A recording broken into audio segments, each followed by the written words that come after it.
जय हिंद साथियों, वंदे मातरम। स्वागत करता हूं आप सभी का स्टडी एग्जाम एकेडमी पर। राजस्थान पुलिस कांस्टेबल का आज 13 मई का पहली शिफ्ट का पेपर हो चुका है। कैसा पेपर रहा, किस टॉपिक से कितने प्रश्न आए, क्या लेवल रहा, सारी जानकारी मैं आपको देने वाला हूं। सबसे पहले बता दूं साथियों कि जो पेपर हुआ है वो पेपर आपको नहीं दिया गया है, यानी पेपर वहीं एग्जाम सेंटर में ही जमा कर दिया गया है। आपको सिर्फ वो कार्बन कॉपी दी जाएगी, आपकी कैंडिडेट कॉपी पीछे वाली, जिसके अंदर आप देख सकते हो जब आंसर क्या आएगी उसमें मैच कर सकते हो। और इसके अलावा पेपर वही जमा कर लिया गया, इसलिए किसी के पास पेपर नहीं है। अब देखो पेपर कैसा रहा। सबसे पहले बता दूं आपको, पेपर यानी परीक्षा भी यदि आपकी नहीं हुई है तो आपको एग्जाम सेंटर पर परीक्षा से 1 घंटे पहले पहुंच जाना है। जैसे सुबह मॉर्निंग में 9 बजे है तो आपको 8 बजे पहुंच जाना है, ताकि आपकी एंट्री अच्छे ढंग से हो सके। दूसरी बात, यदि आपकी सेकंड शिफ्ट में है 3 बजे से, तो आपको 2 बजे सेंटर पर पहुंच जाना है। कुछ विद्यार्थी बोर्ड यदि मान लो गलती से लेट भी हो जाते हैं तो भी आप टाइम तक पहुंच जाना, कोई दिक्कत नहीं। ऐसा नहीं कि आप वहां पर जाओ ही नहीं। जैसे 9 बजे से तो आप 9 बजे तक ही चला जाना यदि लेट हो रहे हो तो। क्या क्या साथ में लेके जाना है, आपको एडमिट कार्ड लेके जाना है। एडमिट कार्ड पर एक फोटो छिपा के ले जाना है, उसके अलावा कोई दूसरी फोटो आपको नहीं ले जाना है। इसके अलावा एक आईडी प्रूफ ले जाना, जैसे आधार कार्ड है, और उस आईडी प्रूफ की फोटोकॉपी। एक सेंटर ऐसा था जहां पर आईडी प्रूफ की फोटोकॉपी भी मांग रहे थे। जैसे आधार कार्ड लेके गए तो आधार कार्ड की फोटोकॉपी मांग रहे थे, तो आप वो लेके चले जाना। लेकिन उसकी कोई आवश्यकता नहीं है, कई सेंटर पर नहीं भी मांग रहे। यदि कोई सेंटर वाले ऐसे मूर्ख होते हैं वो मांगते हैं फोटोकॉपी, वहां पर बहुत सारे बच्चों की भीड़ लगी बाद में, और जो फोटोकॉपी निकालने वाला था उसके पास में कागज भी समाप्त हो गए, तो ऐसी स्थिति रही थी। दूसरी बात आपको बता दूं, यदि आप परीक्षा देने जा रहे हो तो ऐसे बहुत सारे बच्चे हैं जिनका पहली शिफ्ट में पेपर हो गया, उनका दूसरी शिफ्ट में और एग्जाम है कि गुरुजी सेकंड शिफ्ट में और है, फिर दौड़ रहे हैं। ट्रेन छूट गई, ट्रेन चली गई, उसके पीछे भाग रहे हैं ट्रेन के गाड़ी के। एक महिला ऐसी है जो एक बस के पीछे दौड़ रही है, खुद बस में बैठ गई, उसका बच्चा पीछे रह गया। तो ऐसी स्थिति ना है। यदि आप समय समय पर पहुंचे, अच्छे ढंग से जाए। ऐसा नहीं कि आप दौड़ते भागते समय 3-3 4-4 फॉर्म भर रखे हैं, तो ज्यादा पेपर देने के चक्कर में आप कहीं दुर्घटना ना हो जाए आपके साथ में, इसलिए आप खुद का पहले बचाव करें। तो इस चीज का विशेष तौर से दोस्तों ध्यान रखना। अब यहाँ पर मैं बात करूंगा पेपर की कि गुरुजी पेपर इजी आया, मीडियम आया या हार्ड लेवल का आया। तो दोस्तों बता दूं, पेपर यदि कोई बोलता है कि एकदम इजी था तो आपकी गलत सोच है। पेपर एकदम इजी नहीं आया, पेपर बिल्कुल मीडियम लेवल का था। जिसकी स्टूडेंट की तैयारी बहुत ही अच्छी थी, अच्छी नहीं जिसकी बहुत अच्छी तैयारी थी, वो यहाँ पर मुश्किल से 120-125% राइट कर पाया है। जिसकी बहुत ही शानदार तैयारी थी, 150 प्रश्नों का था और माइनस मार्किंग थी। अब देखो मैं बताता हूँ आपको पेपर किस प्रकार से। सबसे पहले आपको यह बता देता हूं, जैसे इजी प्रश्न की बात करूं तो बिल्कुल इजी प्रश्न ये पूछा गया कि ख्वाजा मोइनुद्दीन चिश्ती की मृत्यु कब हुई, डेट पूछी गई। दूसरी, प्रथम चरण में राजस्थान का एकीकरण हुआ, मत्स्य संघ, वो उसका उद्घाटन कब हुआ, वो कब बना मत्स्य संघ। तो ये इजी प्रश्नों में थे।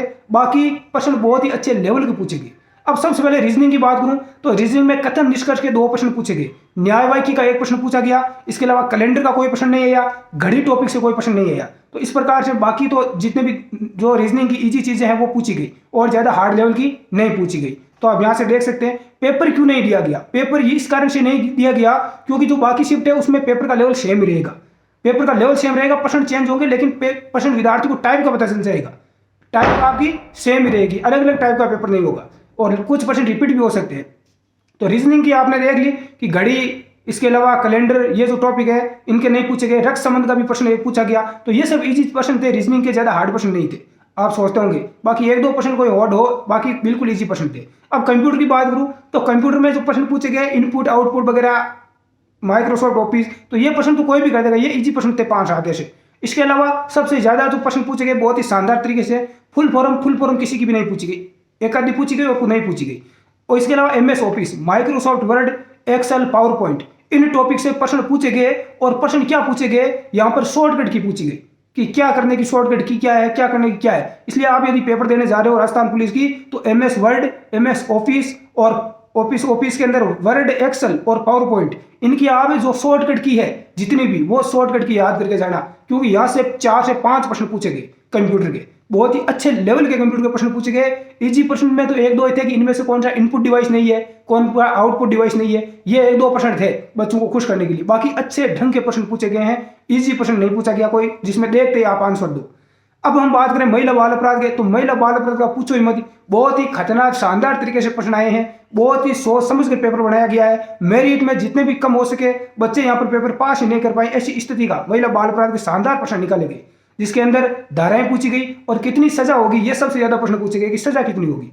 अब यहाँ पर बात करें हम इंडिया जीके, तो इंडिया जीके के उतने अच्छे ठीक प्रश्न पूछेंगे, ज़्यादा हार्ड नहीं पूछेंगे। लेकिन जो इंडिया जीके में करंट जीके है उसमें ध्यान रख लेना, स्पोर्ट्स के जो खेल टूर्नामेंट हैं, कौन सी टूर्नामेंट में कौन विजेता रहा, ये किसने जीता, ये चीज़ें आप ध्यान रखना। स्पोर्ट्स के ऐसे 5 से 7 प्रश्न पूछे गए करंट जीके के। स्पोर्ट्स के 4 से 5 थे, करंट के 7-8 प्रश्न आए, उनमें स्पोर्ट्स के 4 से 5 प्रश्न खेल जगत के प्रश्न पूछे गए, ये आप ध्यान रख लेना। अब राजस्थान की बात करूं मैं, राजस्थान जीके की, तो राजस्थान जीके अब बहुत ही अच्छे ढंग का प्रश्न पूछा गया।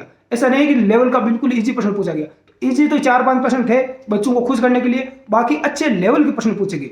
जैसे इसके अलावा राजस्थान की जो सरकार की योजनाएं हैं वो याद कर लेना, एक प्रश्न शायद खिलाड़ी का भी था, बाकी योजनाएं हैं सरकार की, वो योजना आपको पूछी गई। और करंट जीके कौन से साल का पूछा गया, तो 2022 का कोई करंट जीके नहीं था, 2021 का करंट जीके पूछा गया। 2021 का आप करंट जीके पढ़ लेना पूरा, 2021 का करंट जीके पूछा गया, योजनाएं वगैरह या और भी कोई। और जैसे ऐसे पूछ लिया कि अक्टूबर 2021 तक राज्यपाल का जैसे अक्टूबर 2021 तक राजस्थान का राज्यपाल कौन था, यानी पेपर आपका अक्टूबर यानी दिसंबर 2021 तक ही पूरा समाप्त है। तो आगे का कोई प्रश्न नहीं है, उस पर आपको ध्यान भी नहीं देना है 2022 के करंट पर, 2021 का आप करंट पढ़ के जाना। तो ये पेपर था। अब गुरुजी बहुत ही ईजी है या बहुत सरल है या ध्यान क्या रखना है मैं ये बता दूं, सिलेक्शन किसका होगा। 150 प्रश्न थे, मैंने ऐसे बच्चे देखे थे जिनको 100 प्रश्न आ रहे हैं, मान लो उन्होंने क्या किया कि नहीं 100 से तो क्या होगा, वो क्या कर रहे हैं तुक्के मार रहे हैं कि ये सही हो जाएगा ये सही हो जाएगा। तो तुक्के वाले प्रश्न सही नहीं होते हैं, गलत होगा। और कुछ विद्यार्थी ऐसे हैं जो पूरे 150% अटेंड कर रहे हैं, 150% जो अटेंड कर रहे हैं 150 पूरे प्रश्न, उनका सिलेक्शन नहीं हो पाएगा। इसलिए आप माइनस मार्किंग में मत जाओ, जितने प्रश्न आपको आ रहे हैं उतने ही करो। क्योंकि आज की पहली शिफ्ट का पेपर का मैं लेवल देखूं, दूसरी शिफ्ट में सरल भी आ सकता है, लेकिन पहली शिफ्ट का पेपर का मैं लेवल देखूं तो इसके आधार पर आपकी मेरिट ज़्यादा नहीं रहने वाली है। ठीक आपकी मेरिट रहेगी। 110% यदि आपको राइट आ रहे हैं तो यहीं आपको रुक जाना है। ऐसा नहीं कि आप आगे दौड़ रहे हो, आगे दौड़ोगे तो माइनस मार्किंग में चले जाओगे, रिजल्ट आने पर फिर बोलोगे कि सर माइनस मार्किंग की वजह से मैं रह गया। बाकी आप ध्यान रखना, ओ मार्क शीट में रोल नंबर भरते हो तो बिल्कुल आपको आराम से देख देख कर रोल नंबर भरना है, कोई गलती मत करना। वो जो एग्जामिनर है परीक्षा हॉल में उसको आप पूछ लेना कि कैसे यूनिट कोड भरना है, एडमिट कार्ड पे यूनिट कोड लिखा हुआ है, परीक्षा का जो सेंटर का नाम भी लिखना है, सारे आपको वहाँ पर भरने अच्छे ढंग से अपने हस्ताक्षर करने देकर भरना। ओ मार्क शीट भरने में कोई गलती मत करना, एक बार यदि गलती हो गई रोल नंबर भरने में तो वो सुधारी नहीं जा सकती। तो इन चीज़ों का आप ध्यान रखना।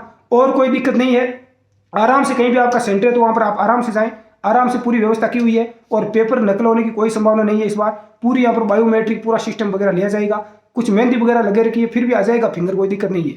हाँ, जिसने लगा लिए वो परीक्षा देने चले जाना, मेहंदी वगैरह फिंगर आ जाएगा, कोई दिक्कत नहीं है। और पेपर बहुत ही अच्छे ढंग से करना, ओपन माइंड से पेपर देकर बिल्कुल घबराना नहीं है। पेपर जैसा भी होगा आपका अच्छा पेपर होगा, क्योंकि पेपर मेरिट कितनी जा सकती है इस पेपर के आधार पर मैं देखूँ पहली शिफ्ट के तो मेरिट आपकी ज़्यादा नहीं जाएगी। इसलिए आप ऐसा मत सोचना कि मेरिट तो बहुत ज़्यादा रहेगी, 150 में से 120 प्लस रहेगी, तो ऐसा मत सोचना।